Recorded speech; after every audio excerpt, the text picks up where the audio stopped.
नमस्कार दोस्तों। कहानियों की श्रृंखला में आज सुनेंगे मन्नू भंडारी जी की कहानी अकेली। लेकिन उससे पहले मेरा आपसे विनम्र अनुरोध है कि अगर आपको मेरी कहानियाँ अच्छी लगती हैं तो मेरे चैनल को सब्सक्राइब ज़रूर करें, लाइक करें, शेयर करें और बेल आइकन दबाना बिल्कुल भी ना भूलें। आज सुनिए कहानी अकेली। सोमा बुआ का जवान बेटा क्या जाता रहा, उनकी तो जवानी ही चली गई। पति को पुत्र वियोग का ऐसा सदमा लगा कि पत्नी घर बार तज कर तीर्थवासी हो गए। यूँ हर साल 1 महीने के लिए उनके पति उनके पास आकर रहते थे, पर कभी उन्होंने पति की प्रतीक्षा नहीं की। जब तक पति रहते उनका मन और भी मुरझाया हुआ रहता, क्योंकि पति के स्नेहहीन व्यवहार का अंकुश उनके रोजमर्रा के जीवन की अबाध गति से बहती स्वच्छंद धारा को कुंठित कर देता। आजकल सोमा बुआ के पति आए हैं और अभी अभी कुछ कहा सुनी हो चुकी है।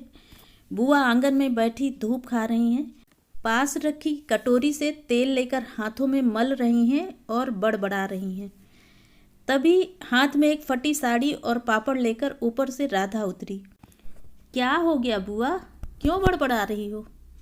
अरे मैं कहीं चली जाऊं तो इन्हें नहीं सुहाता। कल चौक वाले किशोरी लाल के बेटे का मुंडन था, सारी बिरादरी का न्योता था।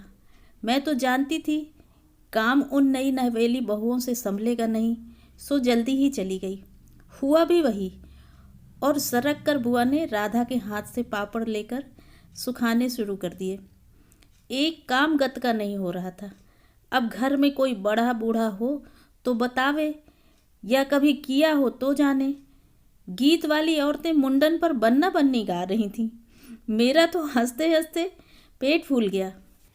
भट्ठी पर देखो तो अजब तमाशा, समोसे कच्चे ही उतार दिए और इतने बना दिए कि 2 बार खिला दो, और गुलाब जामुन इतने कम कि एक पंगत में भी पूरे न पड़े। उसी समय मैदा सान कर नए गुलाब जामुन बनाए।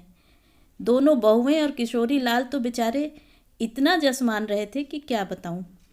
कहने लगे, अम्मा तुम न होती तो आज भद्द उड़ जाती। मैंने तो कह दिया कि अरे अपने ही काम नहीं आवेंगे तो कोई बाहर से तो आवेगा नहीं। तो सन्यासी महाराज क्यों बिगड़ पड़े बुआ? यूँ तो मैं कहीं आऊँ जाऊँ सो ही इन्हें नहीं सुहाता, और फिर कल किशोरी के यहाँ से बुलावा नहीं आया।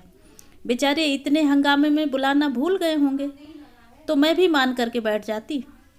फिर घर वालों का कैसा बुलाना? मैं तो अपनेपन की बात जानती हूँ। कोई प्रेम नहीं रखे तो 10 बुलावे पर नहीं जाऊँ, और प्रेम रखे तो बिना बुलाए भी सिर के बल जाऊँ। मेरा अपना हरखू होता और उसके घर काम होता तो क्या मैं बुलावे के भरोसे बैठी रहती? मेरे लिए जैसा हरखू वैसा किशोरी लाल। आज हरखू नहीं है, इसी से तो दूसरों को देख देख कर मन भरमाती रहती हूँ। और वे हिचकियाँ लेने लगीं। कोई सप्ताह भर बाद बुआ बड़े प्रसन्न मन से आईं और सन्यासी जी से बोली, सुनते हो देवर जी के ससुराल वालों की किसी लड़की का संबंध भागीरथ जी के यहाँ हुआ है। वे सब लोग यहीं आकर ब्याह कर रहे हैं। देवर जी के बाद तो उन लोगों से कोई संबंध ही नहीं रहा। फिर भी हैं तो समधी ही। और बुआ पुलकित होकर हंस पड़ी। क्या जाने हमारे घर तो बुलावा आएगा या नहीं।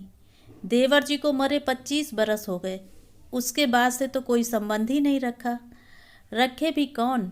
और एक ठंडी सांस उनके दिल से निकल गई। अरे वाह बुआ, तुम्हारा नाम कैसे नहीं हो सकता? तुम तो समधिन ठहरी। संबंध में ना रहे कोई रिश्ता थोड़े ही टूट जाता है। दाल पीसती हुई बड़ी बहू बोली। है बुआ है, नाम है। मैं तो सारी लिस्ट देख कर आई हूँ, विधवा ननंद बोली।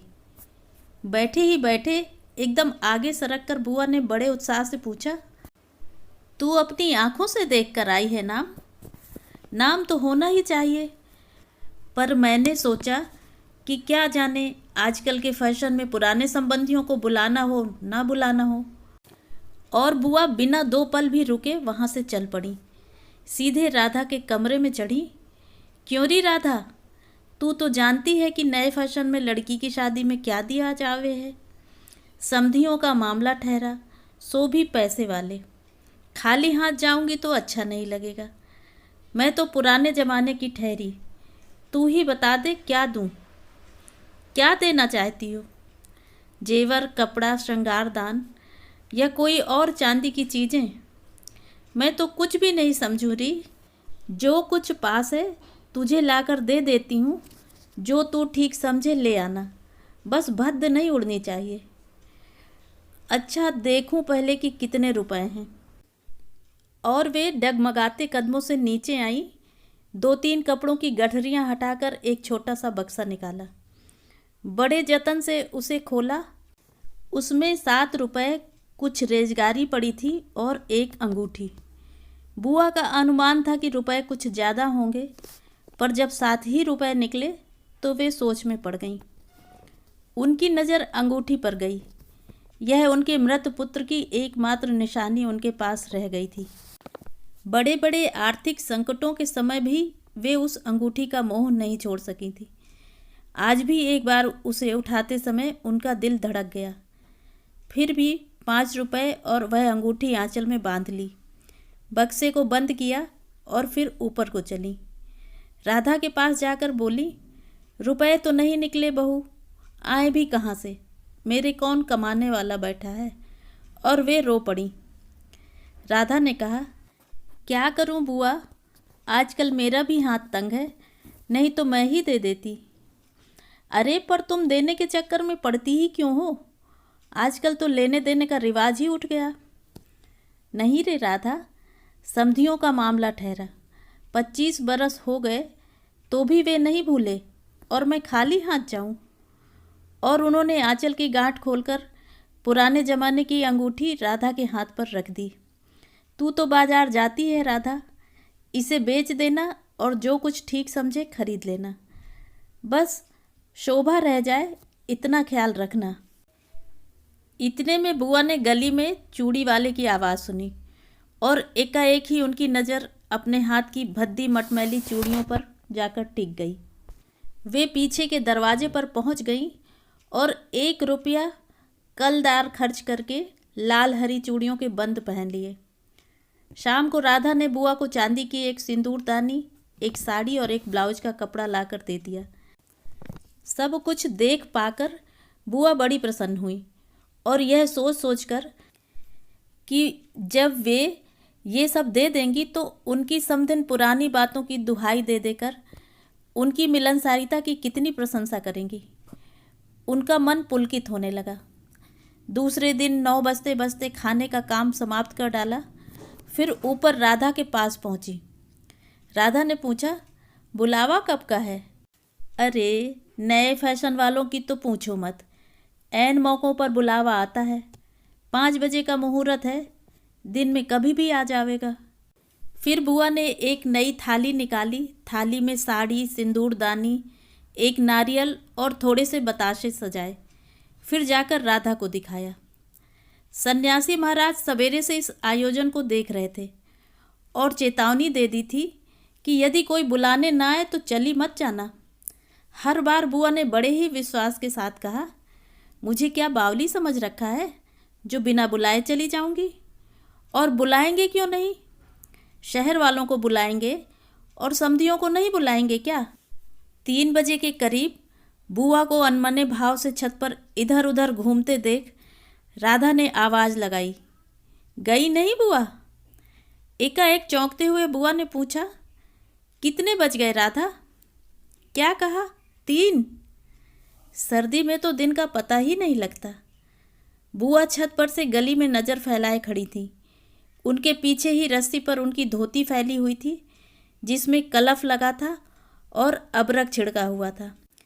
7 बजे के धुंधलके में राधा ने ऊपर से देखा तो छत की दीवार से सटी गली की ओर मुंह किए एक छाया मूर्ति दिखाई दी। उसका मन भर आया। बिना कुछ पूछे इतना ही कहा, बुआ सर्दी में खड़ी खड़ी यहाँ क्या कर रही हो? आज खाना नहीं बनेगा क्या? 7 तो बज गए।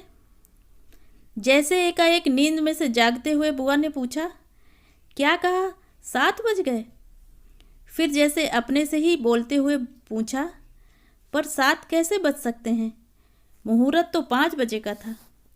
फिर उन्होंने कलफ लगी सूखी साड़ी को उतारा, नीचे जाकर अच्छी तरह उसकी तह की, धीरे धीरे हाथों की चूड़ियाँ खोली, थाली में सजाया हुआ सारा सामान और सारी चीज़ें बड़े जतन से अपने एकमात्र संदूक में रख दी और फिर बड़े ही बुझे हुए दिल से अंगीठी जलाने लगी।